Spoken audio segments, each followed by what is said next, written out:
प्रिय विद्यार्थियों, इसी के वाक्य शुद्धता में अपन आगे चलेंगे तो मुहावरे के कारण भी वाक्य अशुद्ध हो जाता है। मुहावरे का सही प्रयोग न होने या उसमें पाठांतर होने से भी वाक्य अशुद्ध हो जाता है। यानी मुहावरों का यदि सही तरीके से प्रयोग हम नहीं कर पाएंगे तब भी वाक्य अशुद्ध हो जाता है। जैसे कि उदाहरण से समझने की कोशिश करेंगे। पानी पीकर नाम पूछना निरर्थक है। पानी पीकर नाम पूछना निरर्थक है। अब यहाँ पर इसका शुद्ध क्या होगा? पानी पीकर जात पूछना निरर्थक है। नाम नहीं बल्कि जात पूछना निरर्थक है। इसी प्रकार से आगे देखिए, आजकल भ्रष्टाचार के बाजार गर्म है। आजकल भ्रष्टाचार के बाजार गर्म है, ये अशुद्ध है। शुद्ध क्या होगा? आजकल भ्रष्टाचार का बाजार गर्म है। यहाँ पर देखिए, भ्रष्टाचार के बाजार गर्म है, के नहीं आएगा बल्कि भ्रष्टाचार का बाजार गर्म है। ऐसे आगे बढ़िए। तेरी बातें सुनते सुनते मेरे कान भर गए। देखिए, आप गौर से देखिए, तेरी बातें सुनते सुनते मेरे कान भर गए, जबकि शुद्ध क्या होगा? तेरी बातें सुनते सुनते मेरे कान पक गए।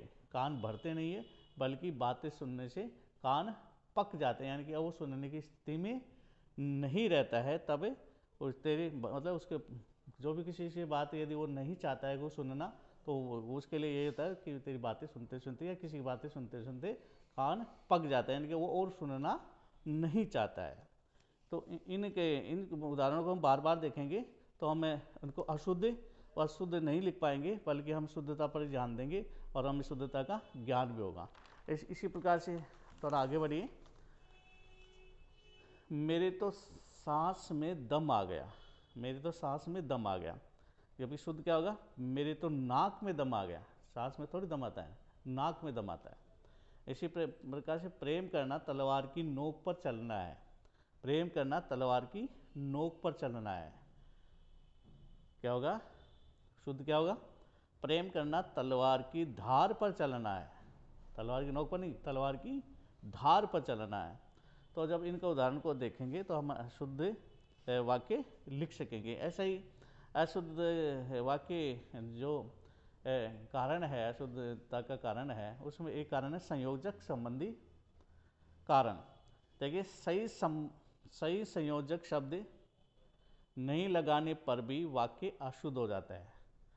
यानी कि जुड़ाव है, संयोजन है, योजन है, वो सही ढंग से नहीं हो पाता तब भी वाक्य अशुद्ध हो जाते हैं। देखिए, आप अशुद्ध वाक्य देखेंगे। पहले, ये काम करो नहीं तो अपने घर जाओ। ये काम करो नहीं तो अपने घर जाओ। शुद्ध क्या होगा? ये काम करो या अपने घर जाओ।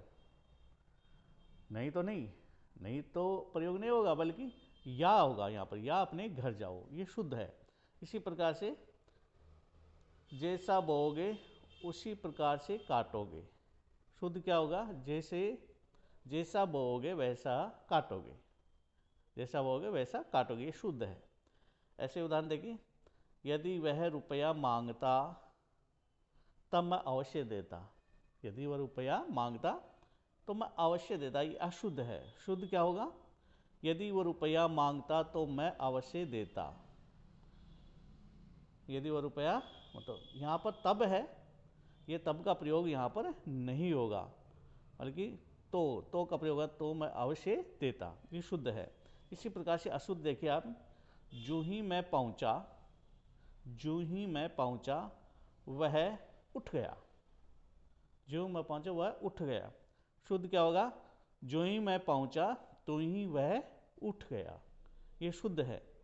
ऐसा ही अशुद्ध देखिए आप इसी समय खाना आप इसी समय रवाना हो जाइए क्योंकि आपको गाड़ी मिल जाए।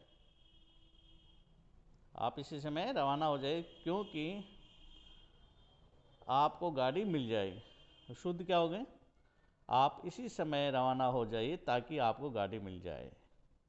ताकि गाड़ी मिल जाए। आप देखिए, इसमें पहले वाले में क्योंकि आपको गाड़ी मिल जाए, रवाना हो जाए, इसमें क्योंकि नहीं आएगा। ये संयोजन यानी कि जो जोड़ है, ये जो सब वाक्यों का जो मिलाप करने का जो एक तरह से संयोजन है यहाँ पर सही नहीं बैठ रहा है, बल्कि यहाँ पर सही बैठ रहा है, ताकि वो आपको गाड़ी वो मिल जाए, आप सही समय पर रवाना हो जाए, ताकि आपको गाड़ी मिल जाए। तो इस प्रकार से हम इनका बार बार अध्ययन करेंगे, तब हम इनको हम अशुद्ध नहीं लिखेंगे, बल्कि हम बिल्कुल वाक्य को शुद्ध लिखने की कोशिश करेंगे। ऐसे हम आगे और भी अशुद्धता की तरफ ध्यान देंगे तो हमारे में शुद्धता का भाव जागृत होगा और हम हिंदी में शुद्ध लिखने की कोशिश करेंगे। आगे हम बाद में देखेंगे। धन्यवाद।